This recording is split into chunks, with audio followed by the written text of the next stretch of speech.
Hi everyone. Welcome to our first interactive workshop from the community of practice of the APRICOT project. For those of you who have already attended other events that we have been organizing, you already know what we are talking about. So the APRICOT project has one of main aims is to develop this community of practice that is already running, and Carolina or Paulina will share the link here for those of you who want to get more information.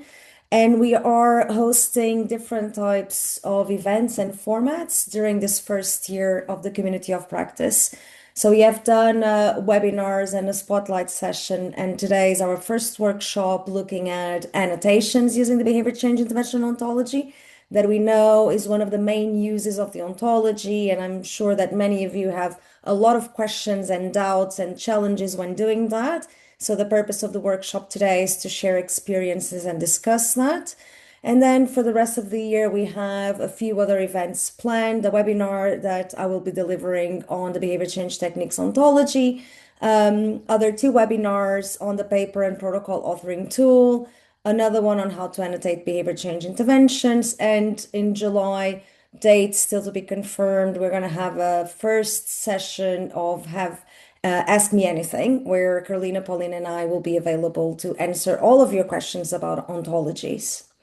So today, I have the pleasure to introduce you three amazing researchers that have taken on the challenge of doing annotations and using the behavior change intervention ontology and its sub-ontologies as part of their work, either in doing systematic reviews and coding or using it as part of developing behavior change interventions and implementing them. And they have done amazing work and have a lot of reflections about the benefits, the challenges, how we can overcome that. And the main idea of this workshop is really that you also bring your questions about their work and how it applies to the work that you are doing at the moment, as I suspect that many of you here today are also trying to use the behavior change intervention ontology or parts of it in your own work and research. So each of the speakers will have about 8 minutes presentations, more or less, and then there will be Q&A and discussion for the remaining time.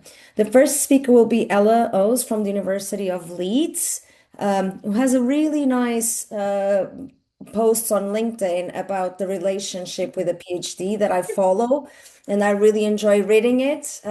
So for those of you that want to know more about it, I'm sure Ella can share the link, and I think it's really cool.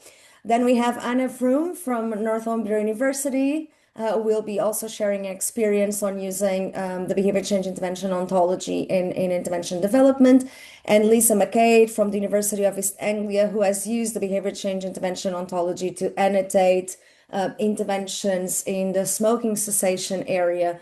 And we were already part of a symposium together, and it's really good the work that Lisa and her colleagues have been doing in the field. So we'll start with Ella.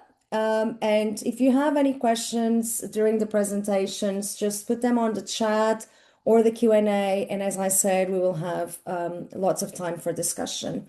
I'll stop sharing now, and Ella, you can share Thanks, your. Marta. I'm actually going to share a link to it's called When Ella Met Phil, which I'll mention very briefly at the end of my presentation. So let me get the slides up. Okay, we tried it earlier, and when I did presentation mode, is this showing you what it shouldn't show you, the notes? Share it just needs to change to Let slide. me try this. Okay, if I swap it this way, does that work? No, I think you need to go yeah, now it's working. Perfect. Okay, great. And if I look above, it's because I've got a second screen. It always happens. So hi, thanks for the introduction. I'm going to be talking about how I've used the behavior change intervention ontology to structure my thinking in my PhD and to help organize my findings. So hopefully it's quite a light touch example of using the ontology. So before I'm going to basically there's two parts to this. I'm going to briefly introduce the behavior change intervention ontology, and then I'm going to Yes, give you a bit of background to my PhD and how I found the framework of the ontology a really useful tool when it came to organising my findings. I am in my final year of PhD at the University of Leeds at the Clinical Trials Unit there. And previously, I worked on the behaviour change intervention ontology at UCL on the style of delivery ontology and the fidelity ontology. But this was a good test of remembering all the things I knew 4 years ago. So it's been a nice way to refresh, especially for this intro part. So I'm going to, briefly introduce the behaviour change intervention ontology, which is a really hard thing to do briefly. So I've gone for a slightly different approach, and I'm going to share with you an analogy that I think hopefully captures the essence of the ontology. And I'm going to signpost to some other resources where you can find out more. But I felt there wasn't time to go into like the depths of detail because it can kind of, get a bit confusing sometimes. So what is the behaviour change and intervention ontology? I'd like you all to just imagine a dictionary, but in this dictionary, you can only find things that relate to behaviour change intervention, behaviour change interventions. And in this dictionary, if we opened it up, rather than being organised alphabetically, it's organised into the different categories of things that I guess you'd want to report or think about when planning or delivering a behaviour change intervention. So we've got one category that captures setting, so where the intervention was delivered. One category for mode of delivery, so the way in which it was delivered, via video call, via telephone, via printed materials. Another category for source, so who delivered the intervention. Was it a doctor, a teacher? And also, I mean, these are just 4 examples. There's more at top level categories. But fidelity, so the degree to which the intervention was delivered as planned. And like a dictionary, everything in this non-dictionary, aka ontology, is clearly defined. But unlike a dictionary, everything is organized from the general to the specific. And in this non-dictionary, all the relationships between entities, so entities are just like things. I still struggle to define what an entity is. The relationships are shown. So in this kind of adapted diagram of a snippet of source ontology, you can see that a doctor is a health professional, which is a source. So you can see it's from the general to the more specific. And within an ontology, every entity definition has a computer readable ID number. So this helps with the evidence synthesis. Yes, is why annotations can be very, very valuable and help us improve the way in which we synthesize evidence. So these are kind of characteristics of an ontology in general, and the behaviour change intervention ontology has these characteristics and happens to be about behaviour change interventions, but you also have ontologies about genetics. I think there's loads of other ontologies as well. I can't remember off the top of my head. But this is, brief background to what an ontology is. And the value of an ontology, there's many values, but I've just picked a few. One is it helps us capture knowledge in a domain in a similar way to frameworks when we report or design an intervention using a theory or a framework. It helps share knowledge much more efficiently about how we conceptualize something. So what we see to be part of the setting ontology or part of mode of delivery. It can help us find evidence more effectively, and that is really benefited from the computer readable ID number. So that helps in evidence synthesis and hopefully to speed up systematic reviews. And it also helps us speak the same language. So a massive challenge we have in academia, behavioral science, but academia more generally, is that lots of words can mean the same thing, different words can mean different words can mean the same thing, and the same word can mean different things. So it's called jingle jangle, which is a great phrase. And that can just kind of inhibit our abilities to build evidence effectively. And so, as I mentioned with the ontology, everything's clearly defined. So that's a way to kind of get around this tangle. This is an adapted upper level of the ontology. So the original you can find in the paper I've referenced below. And it's a bit more busy, but I'm going to come back to this because this is how I sort of adapted it to use in my PhD. And so all you can see here, this is called the upper level, which is basically just those category titles. So like I said, with the dictionary, and you've got different categories, this is just kind of those top level categories that within each, you'll have a branched out, more granular ontology. And I've given a slight example of a more branched out mode of delivery ontology, so with examples of face-to-face, video call, or telephone, because this also came in handy for my PhD. So that was a whistle-top introduction with an analogy. To find out more, we did a great great, so if I say so myself, webinar series on the ontology a few years ago. I think we've got like 12 videos which go into lots of different depths on different tools and the background and some really interesting discussions. So I'd recommend going there. And also, the analogy I gave about the dictionary came from a piece I wrote a few years ago, which was also quite rogue. I basically tried to demonstrate the value of the ontology, but through a love story.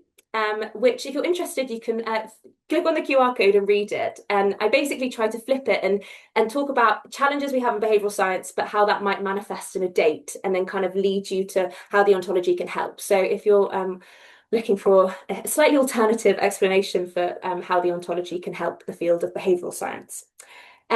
So I'm now going to talk about, well, how have I used the behavior change intervention ontology, specifically the upper level is what's really helped me. And just to give some background on my PhD. So my PhD is looking at if you were evaluating a behavior change intervention like a physiotherapy or a psychotherapy in a clinical trial, and you had to adapt it from face-to-face to remote delivery, so delivery via video call. I should have had a photo of a telephone. It could be by a telephone. What do you need to think about? What does that mean for the behavior change intervention you're evaluating, but also for the clinical trial? Because clinical trials, there's so many logistics and practicalities, and there's a lot of things that need to be planned for if you're going to take something that you might have delivered in a doctor's surgery to suddenly into someone's home, where they might not have the same materials. There's different safety considerations. So I was looking at, well, what can we learn from what happened during COVID, the COVID-19 pandemic, when lots of trial teams were faced with the situation where they either had to stop the intervention or adapt it from face-to-face to remote delivery. And so I conducted a scoping review in my first year, which was looking at the lessons learned from this period. And my second was a qualitative interview study where I was talking to a range of different individuals in trial teams, so trial managers, statisticians, chief investigators, about what they had to think about in a bid to try and think, well, what can we learn, for future trials that may be thinking of adapting or want to consider whether their intervention might be suitable for remote delivery, what might they need to think about. And from doing this, I've been collecting a lot of learnings and a lot of insights from trial teams about the challenges and things that made it slightly easier.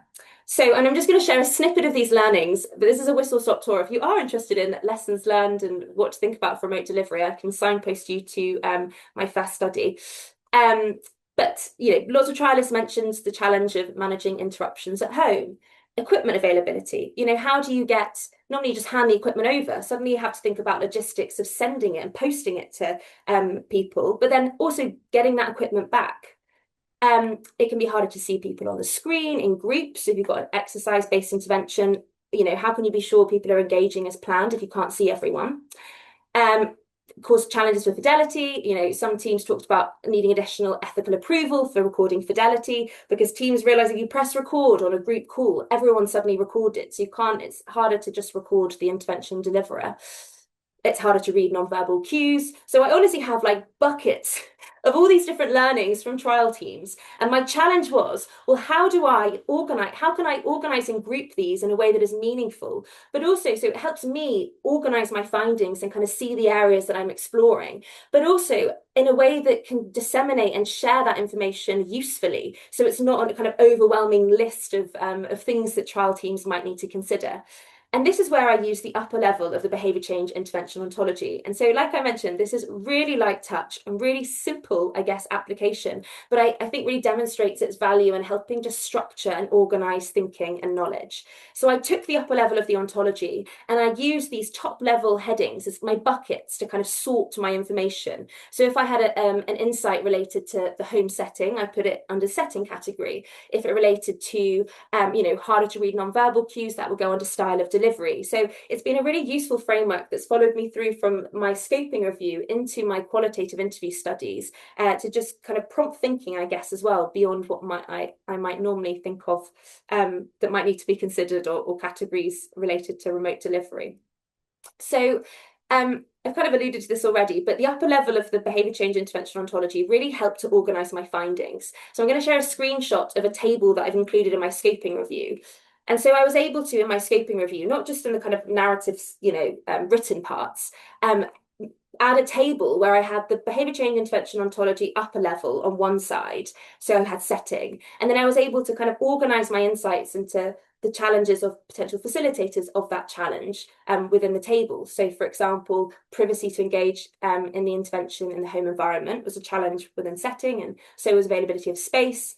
But carrying out environmental inventory checklists could help, and additional precautions provided. And so this really helps, keep things organized, which I think is something maybe we can underestimate the value of, but actually, made it all a bit less overwhelming. And it also, so as well as organizing and structuring my knowledge and my findings, it also provided some granularity that's really prompted thinking, and actually within the broader realm of my PhD. And this relates to the fact that I'm looking at remote delivery, which isn't that well defined, because remote delivery can mean a number of things. I mean remote delivery as being when the intervention deliverer and the participant are not in the same space. But sometimes remote delivery can be characterized as it's just digital delivery, but you can have digital delivery with someone sat next to you, or it could be that you go to someone's house. And so it's a decentralized trial. So it's all a bit of a muddy area of remote delivery. And so I found the mode of delivery ontology and those kind of the different modes it captures of video call, face-to-face, printed materials as a useful way to be even more granular in how I organize those insights. Because I was finding, lots of trial teams were talking about connectivity issues, or that it was quite hard for some participants to hold a phone up in their hand for a long period of time. And I didn't want to just group them all as mode of delivery because they belong to different modes of delivery.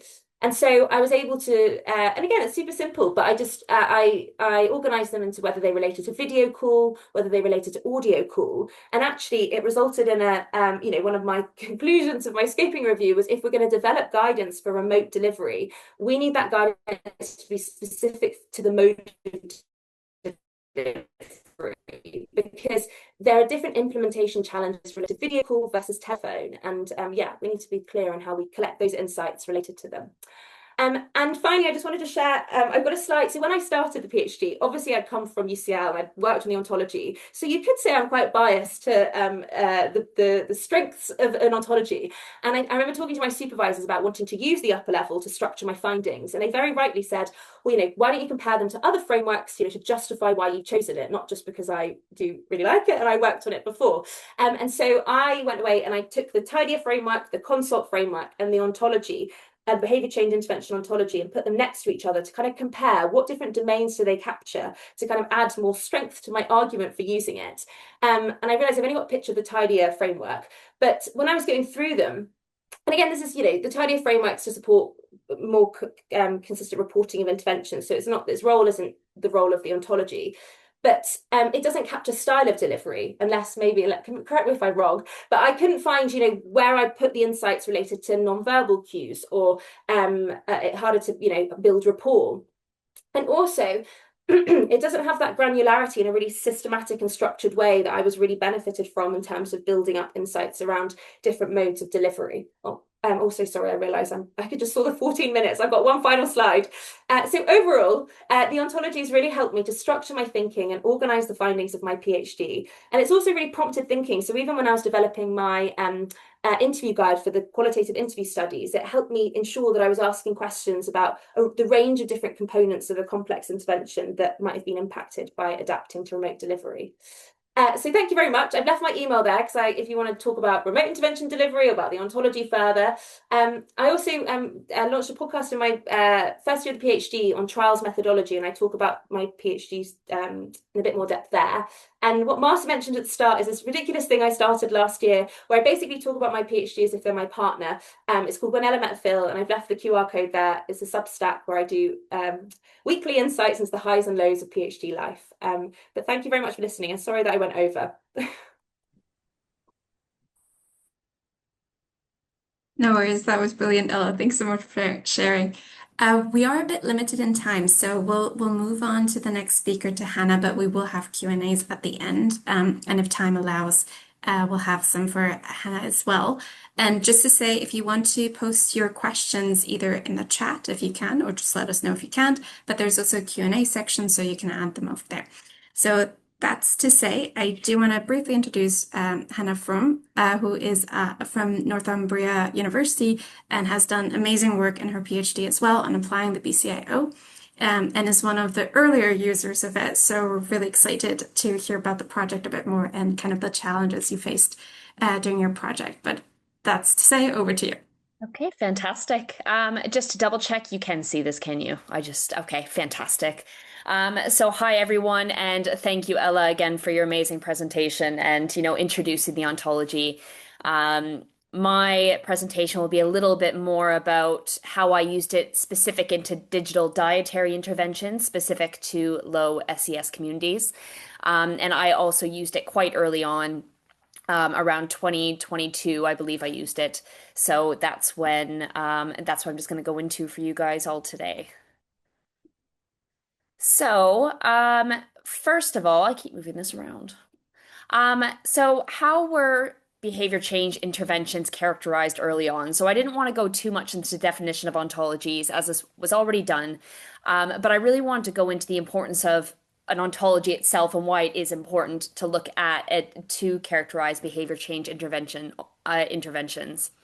So basically, identifying key characteristics of interventions really shows how it can be effective and also how you can replicate an intervention for a specific population for effectiveness. And before the behavior change intervention ontology was actually developed, there was less ambiguity in reporting, and it just wasn't as consistent. There was a lot of interpretation between maybe characterizing interventions, not saying that there weren't any coding systems in place. So, for example, the behavior change technique taxonomy was used quite often to characterize BCTs, and it's still used. I used it myself. Um, and it's also, there have been the use of theories as well to help characterize interventions. But there was still a less means of characterizing interventions, their context and evaluation in a very systematic and consistent way. And that's where the behavior change intervention ontology comes in.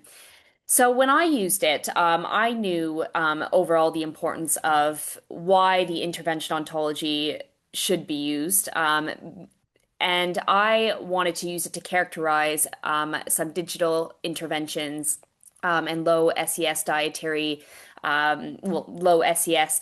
intakes. And I did this in my systematic review within 2021, 2022. And in this case, I used the source ontology, who delivers an intervention, the setting ontology, where an intervention took place, and a mode of delivery ontology, which is how the intervention was delivered. And these ontologies were kind of some of the first ontologies that also came out after the upper level ontology. So these were the main three that I used within my systematic review. So my first look at the systematic at an ontology. So by the time I was using it, only when I started actually using it, only really one study used it previously, and the ontology was developed by a range of researchers and scientists, mainly, if I understand it, and again, correct me if I am wrong, for related to physical activity and smoking cessation. So the first study that used it was related to digital interventions and physical activity. And I noticed right away that it was quite detailed. It captured all aspects of characteristics with an intervention, or at least the beginning of some.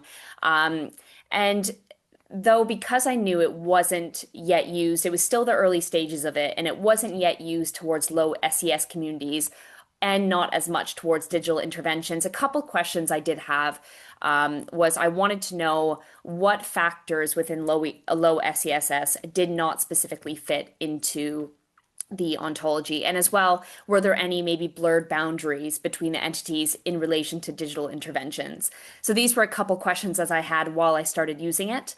But overall, I knew it would be quite a useful tool that would be used to structure my systematic review.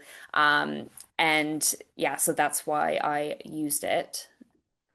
I'm really struggling with this presentation. I don't know how to. Uh-oh. There we go.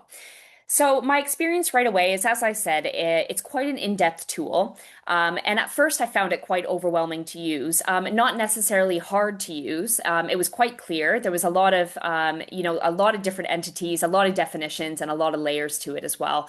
But overall, it was quite structured. But it was a little bit confusing about how to maybe properly structure it into a proper coding system, as there was not really one developed at the time. And then I didn't really know how to properly categorize by chance if there was something in my systematic reviews that did not fall under any specific domain. And then as well, I was keeping aware about how many, maybe if there's any aspects other than the population, and even the setting that could influence the effectiveness of an intervention on the behavior. So though that was my overall experience using the BCIO. So for those that could have read one of the first papers by Encantado in 2022 on digital interventions and physical activity, this was one of the only ways. So this was the beginning of how the ontology was coded. So this was my first draft of coding the ontology, and it took actually most of the time did take in learning how to properly code the ontology. So this was the first draft, and I did get this from the first study that I used.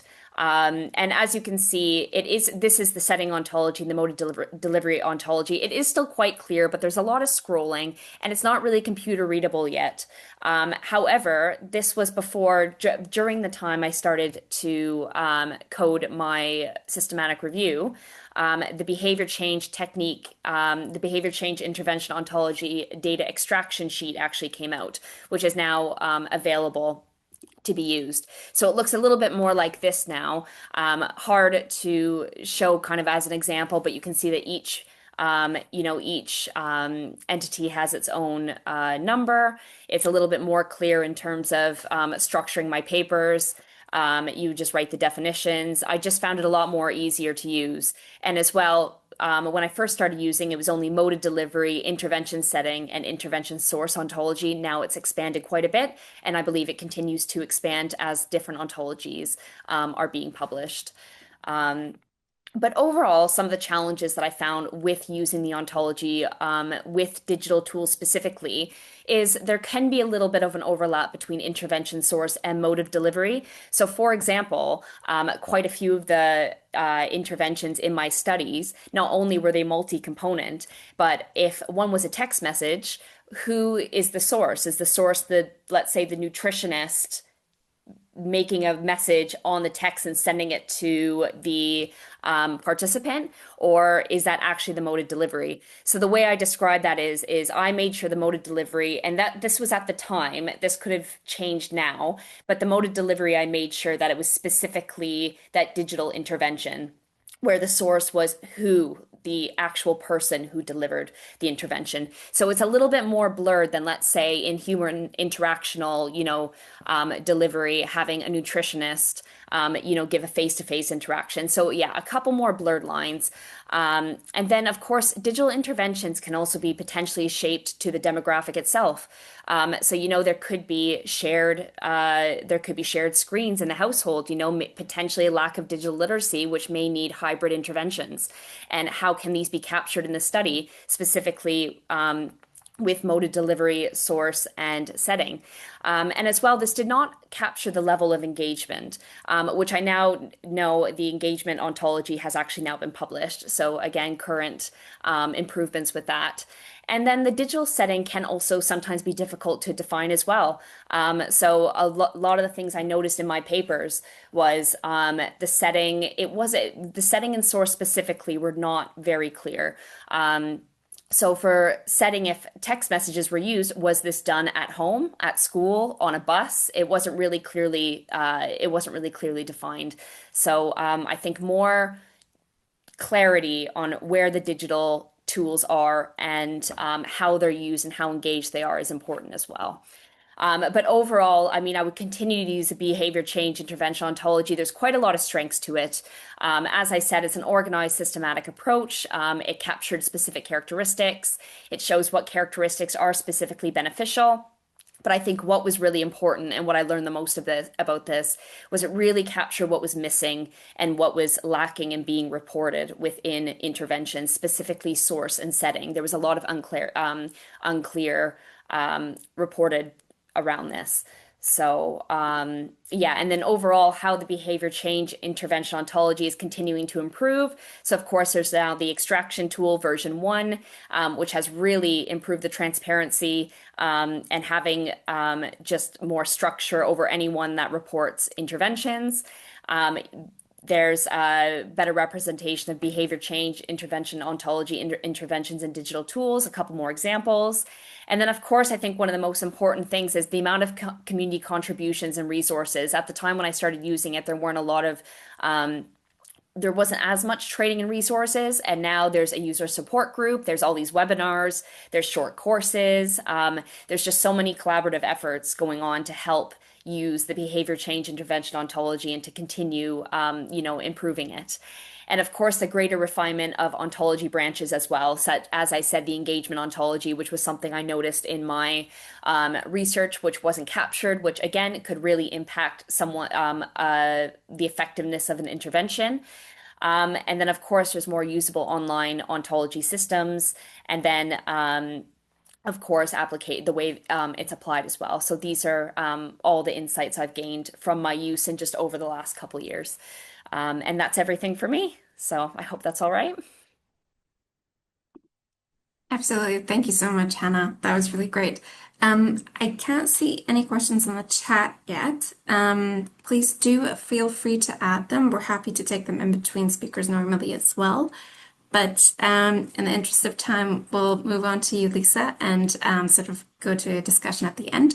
Just to quickly introduce you, so Lisa McDaid is from University of East Anglia and has done one of the most comprehensive evidence synthesis extractions using the BCIO that I've ever seen. So it's really been a very impressive sort of work to hear about. So just that being said, over to you, Lisa, to introduce your study. Okay. Is that sharing? Okay. Yep. Okay, so yeah, my name's Lisa and I'm a research fellow at the University of East Anglia. And I am working on a big program grant where we are looking to design a digital app to help people stop smoking in pregnancy. And I'm saying that because I'm very aware that Hannah and Ella sort of did this work as part of their PhDs and did it by themselves. And part of the reason there's so much work went into ours is that we were a team and there wasn't just me working on this, that we had various people that were kind of contributing to our data extraction for this. So we set off like any kind of team looking to develop an intervention. We wanted to know kind of, what's already known about digital interventions for smoking cessation in pregnancy. So we decided to carry out a systematic review. And I think systematic reviews typically are really good at saying, okay, we pull all these interventions together and they tell us that, digital interventions can help people stop smoking in pregnancy. But when you're designing an intervention yourself, you really want to know, why is it? What are the characteristics about certain interventions that may make one more effective than the other? And so we'd originally planned to look at the behavior change techniques in the interventions. But then I was at a conference and I saw the BCIO team talk and I was just like, this is what we need. There's so many more levels to what is taking place in an intervention than just the kind of behavior change techniques that, it's like, what is being delivered? How is it being delivered? Who is it being delivered by? And also just sort of following on from Hannah, I also saw that they just launched sort of the data extraction suite. So it actually kind of made what seemed to be quite a scary thing a little bit more kind of practical and something that I could take on board. So we left that conference and we were like, right, we're going to use the BCIO. So we decided to use 5 component ontology. So we're looking at the mode of delivery, source, setting, and the behavior change techniques. We had originally also planned to look at the mechanisms of action using the ontology, but as we kind of run out of steam by that time. Some of these ontologies are quite big and they take quite a lot of time to extract. And I think the more complex systematic reviews get, I mean, we had 20 studies in ours. The bigger they get, the more challenging this is going to be to do as a manual activity. And maybe this is where some of the kind of computer readable is going to be really important, because we're just going to get more and more studies and the time to then extract that can become quite challenging. So we set out, like any systematic review, we searched databases, but what we were also looking for was any linked studies. So we weren't just looking for the sort of reports on the kind of the randomized controlled trial. We were looking for development papers. We were looking for anything that would help characterize the interventions better. We also contacted all of the authors of the studies to see if we could get any further information about the studies. And as I said, we're part of a bigger research team. So we had 2 researchers that independently coded on the different ontologies. But we did find, to begin with, we actually had quite, I'd say the compatibility between them, particularly for the BCTs, wasn't great. And so we ended up moving to a consensus approach. And I'll explain potentially why that is, because we are working in the realms of digital interventions. And actually, some of the existing sort of examples of what some of the BCTs or how things might, the different ontologies don't always fit perfectly for digital interventions. So like I said, we had 20 studies, 19 of them, there was 19 different interventions. There's actually 17 interventions, but when you're coding things like behavior change techniques, if interventions changed between what was piloted and then what was in the full trial, we kind of coded them separately, because obviously the intervention might be different. And we got 5 authors get back to us about different content. Some provided the full intervention materials, some just provided access to the intervention, others provided their own BCT coding. But we also had 6 studies within interventions within those 19 where we just had such minimal information on them. They were particularly older studies where sometimes we were trying to code everything that took place off a paragraph. So we really just had such a discrepancy between having access to full intervention materials versus just having a paragraph. So this is an example of the annotation template that we said that's available, that Emma Norris has produced. And just to sort of show it there, that we've got kind of, it explains what this is the behavior change technique one. It gives what the kind of BCT code is, it gives what the description is, and then it gives a definition. However, we found that for some of these definitions, for example, this one, which talks about social support being sort of a support that you get from another person, didn't necessarily work within the context of digital support. So we actually ended up adding our own notes and to kind of put in what our assumption was, what our assumed kind of explanation was of that. So for social support, this was like proxy interpersonal processes, because, for example, if someone was getting a text message program which was designed to simulate coming from a person, we would class that as social support. So we kind of put in our own descriptions. And this is why I think I sort of said that when we did this the first time, we probably didn't have as high agreement as we should have. And certainly in a hindsight, I wish we'd have kind of done this first and gone through and taken some sample papers and kind of really come up with what we thought each of the different sort of entities meant in terms of digital interventions. So yeah, I don't know if it's just me, but certainly the digital interventions that we had within our review, they generally tended to be quite complex. They were doing multiple things and involved sort of multiple activities. And so there was quite a lot to code. And so, yeah, like I said, if we could have agreed those codings before, I think it would have been really helpful. The other thing was that we had some real outliers of sort of interventions that we included in our study. So these are two examples. I mean, a lot of the interventions were text messages. We had some apps, but for one of them, it was like a virtual serious game where a lot of what took place was kind of supposed to be sort of the idea of that they were kind of playing a game where they were cleaning up the area, and that was to sort of, yeah, as a metaphor for the smoker's body. Or we had another one where it was a storytelling intervention. So everything was sort of indirectly said. So things like, it was happening to a person, and the person receiving those text messages had to kind of infer from it that that was to apply to them. So really, it would have been helpful at the beginning to have just gone through and thought about how are we going to fit in these interventions that aren't quite like all of the other ones that we had.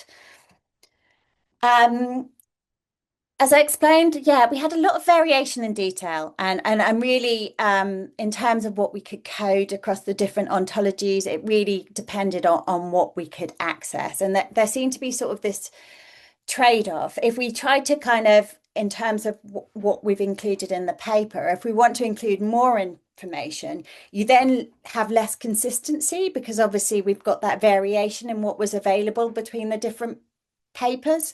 But then if we then go to higher level reporting, then we lose some of the nuance that we've actually managed to code.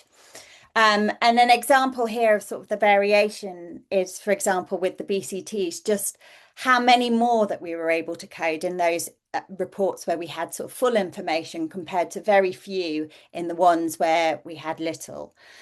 I think one of the most important things is the BCIO is evolving and we're all learning, and it's really important for us to be a community and to be feeding back into that process.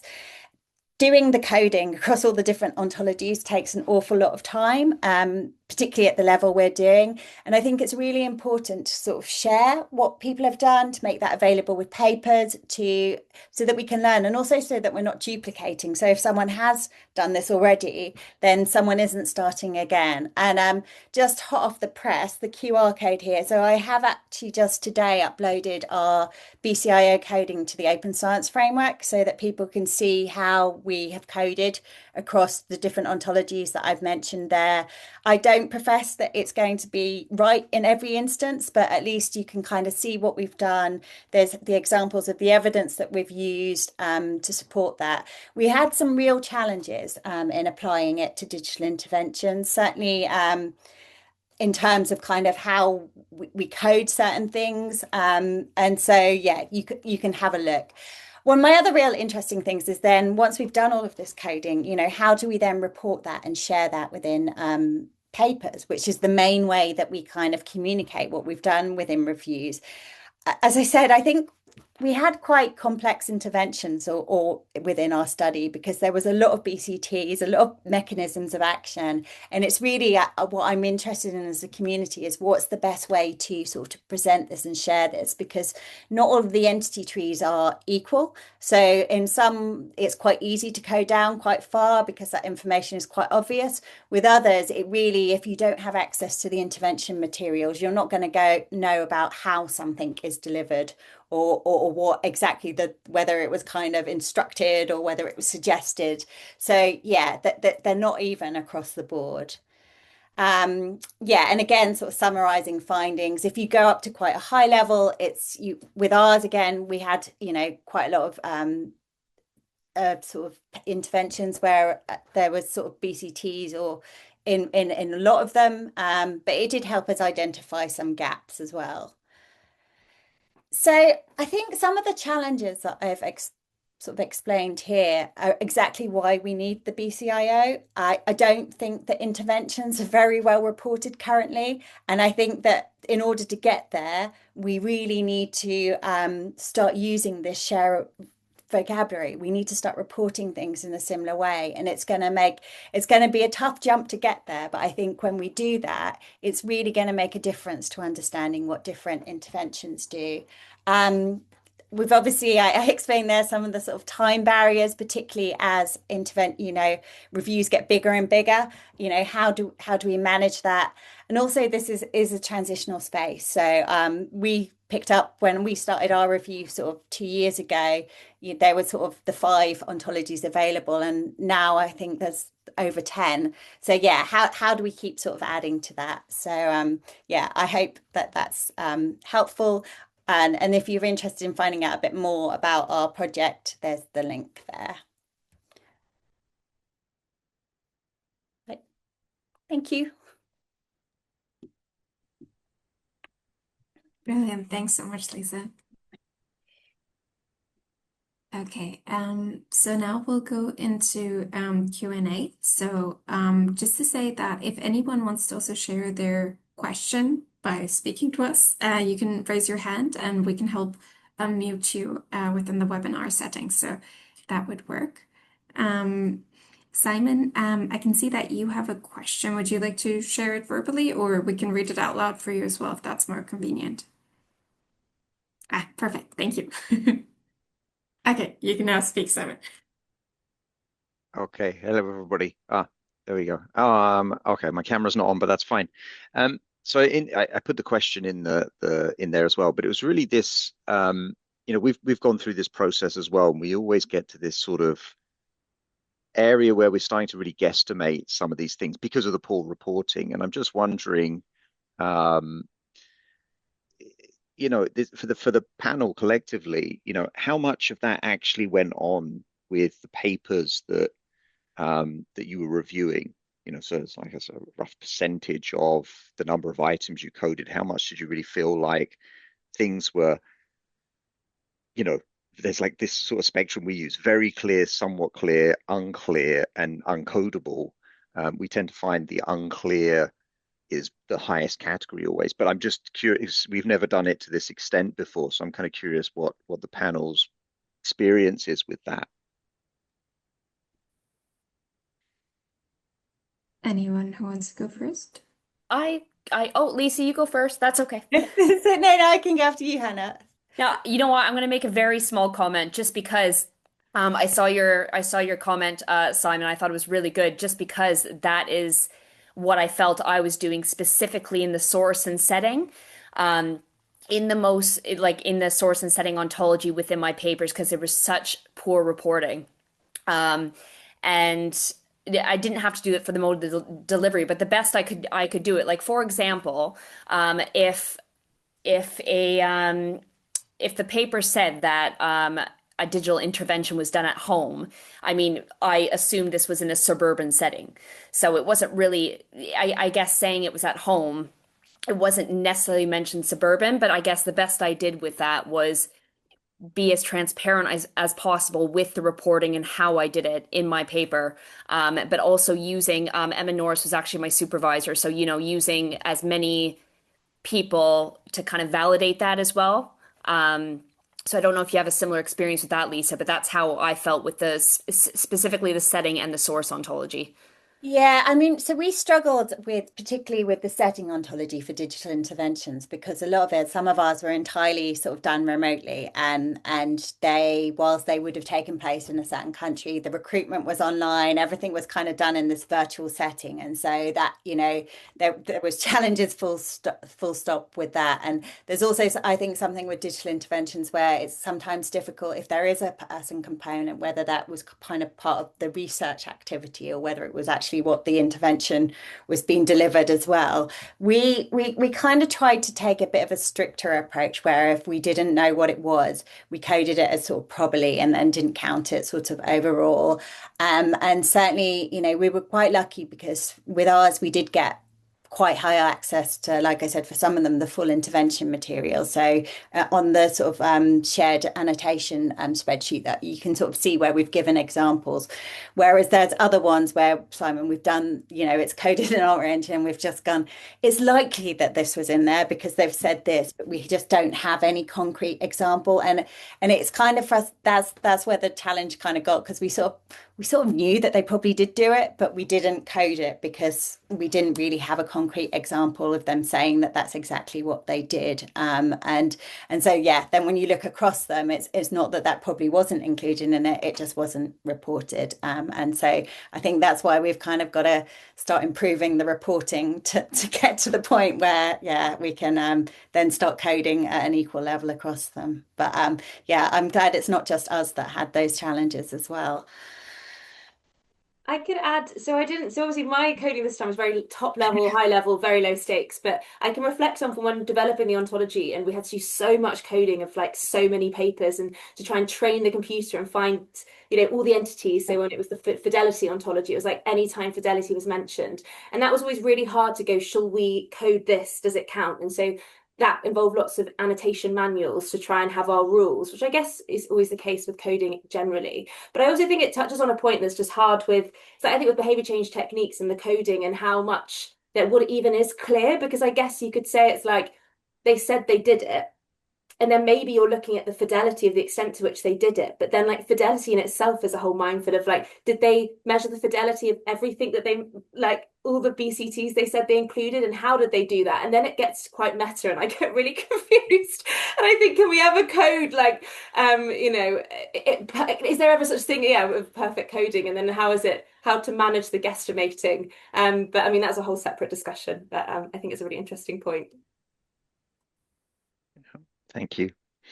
Just very briefly, Hannah, I really appreciate your point about where you found the most amount of struggle, because maybe that actually points us towards where we need to do the most amount of work in terms of training or providing guidance, so that when people do start reporting, obviously we're doing better in some areas than others. We're doing not great across the board, but there are some that are sort of a little bit more straightforward, and maybe that's part of the loop here that we have to really think about, where we really need to push on people to do that. Mm-hmm. Yeah, I agree. And I think as well, I think it was your other comment you made, Simon, having maybe an area for coded papers and maybe having people go back and recode them potentially. I could see that as a great idea, especially I would love someone maybe to do that on my paper. Not that I didn't do it wrong or anything, but it's just such a different level to where it is today. Yeah, I agree. Maybe having more training, and as Lisa said, just more maybe as well, starting just better reporting as well. I just say my other comment there, in fairness, I'm stealing that a little bit, because in the evidence synthesis world, there is an international push to coordinate a central repository of extracted information, but that's really focusing on sort of the basics of standard, just basic descriptions of the population, outcomes, and risk of bias assessments, and that's being led by the UN and the WHO. But I think our area is so incredibly unique, but as a concept, it's quite a nice way to start thinking about how we do better as a field, and sort of reduce some of the redundancy that we perhaps sometimes create. That sounds like a brilliant suggestion, Simon. I think it's always quite complex with these infrastructural projects, but they're really important. So thank you. We do have 5 minutes left, so if there are any sort of additional questions or so, if anyone else would like to raise them. In the meantime, if any of the panelists want to respond as well to Simon's suggestion, just to give you some time to do that as well and reflect on it.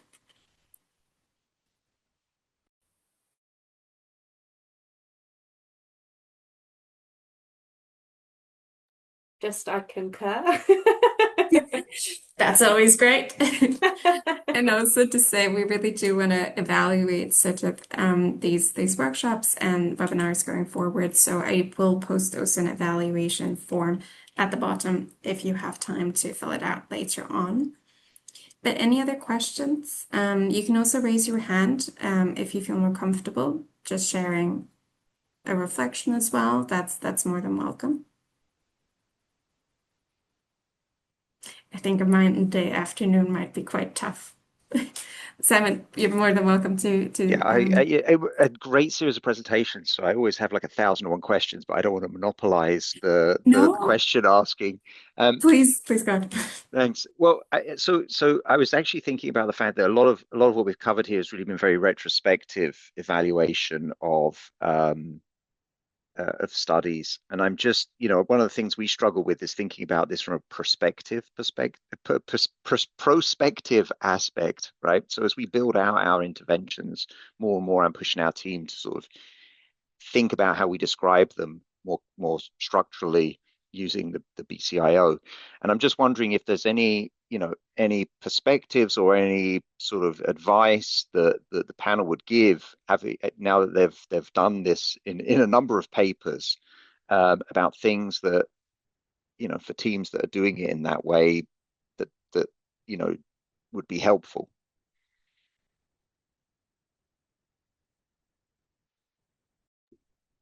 I was just going to say, Simon, you just hit on what was one of my ideas of when I was talking about this after doing a systematic review and the challenge of kind of retrospectively coding interventions. And it was almost like I felt like that we should have some registry that when you develop an intervention, that you could actually then register it and the different what exactly your intervention is doing, so that you've kind of got that information available to other people without then a researcher team that's doing a systematic review having to then go and code your intervention and see what's doing. But yeah, that was just a kind of, yeah, you hit on one of the things that I was thinking about, is that how do we start this as a process so that people start, collectively registering and having that information available about their interventions, so that we're not then having to go through and assume what they did. So yeah, I don't have an answer to it, but yeah, it's just yeah, that was one of the things that crossed my mind. I've got another, just as a quick reflection, which might not even answer your question, but in terms of perspective, planning or thinking, I think that this is another, I suppose, I guess, way in which the ontology is useful in terms of just prompting thinking. And I'm thinking about the fidelity ontology that we're in the process of building together to hopefully publish soon, but that like to think about all the fidelity assessment techniques and using it to prospectively, yeah, I guess plan ahead and see in more granular detail, perhaps more than you might have initially thought, or to kind of use the categories as thought prompts. So I don't think it answers your question, but it's like, I guess, a prospective use of just to help with the planning. Sorry, I actually don't have an additive. I'm actually I might have missed some of your questions, Simon. I'm sorry. So I don't know if I fully understood it. So I don't, if you could repeat it for me, that'd be fantastic. But I was just thinking, everyone sort of talked about the retrospective way that Yeah. they've applied the ontology to papers that were already published. One of the things we've started to do more and more is pushing my team to think about, as we develop the intervention, Right. how we are going to report it. So it's that forward push piece. And Right. if there's Yes. anything, sort of advice around things to really watch out for, things to be careful around, um, as because that's obviously the ideal scenario, right? Is that people do this ahead of time, it's all pre-coded, and so pulling that stuff into retrospective analysis become much easier. But yeah, and the amount of time, I mean, one of the things that I talk to my team and they're just like, oh my God, if we do this, it's going to spend more time coding it than building it or even testing it. So I think it's just some of these interesting reflection pieces that might be helpful. Yeah. Mm. I might have to go back and think on that. I'm really sorry. I don't know if I can answer that at the Can I No, moment. no add a problem. risk?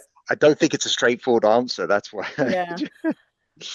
Can I just add one small reflection? Just, I don't know, this is thinking out loud of like a risk of doing that. Then maybe would it be that then we see it could lead to shortcuts that make us think about fidelity less, because you could look at how it was prospectively, how it was intended to be delivered, and then you could take it as like that's what happened, and rather than actually questioning, okay, did that all happen as planned?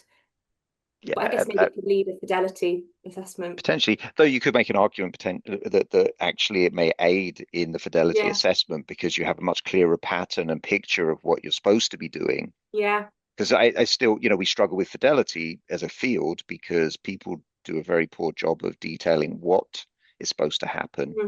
Mm. And so when they do fidelity assessments, it's normally too superficial to Hmm. really capture the critical nuance elements. Maybe it would need to come with a warning saying this has not been fidelity checked.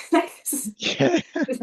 Side, so you know the classic human tendency to want to be like, oh, perfect. There's all the things that were in it.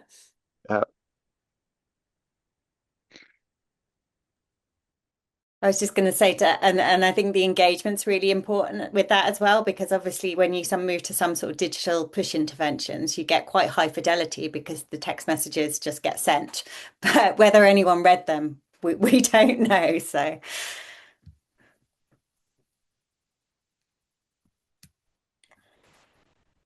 Thank you, everyone. Unfortunately, we are out of time, but thank you, everyone who attended, and to our great speakers. Thank you. It was really good to see the applications of using the BCIO.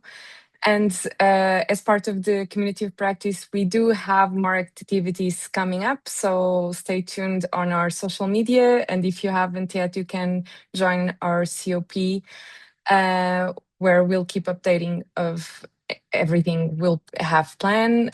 And yeah, thank you, everyone. Please share your feedback because it really helps us inform our future events.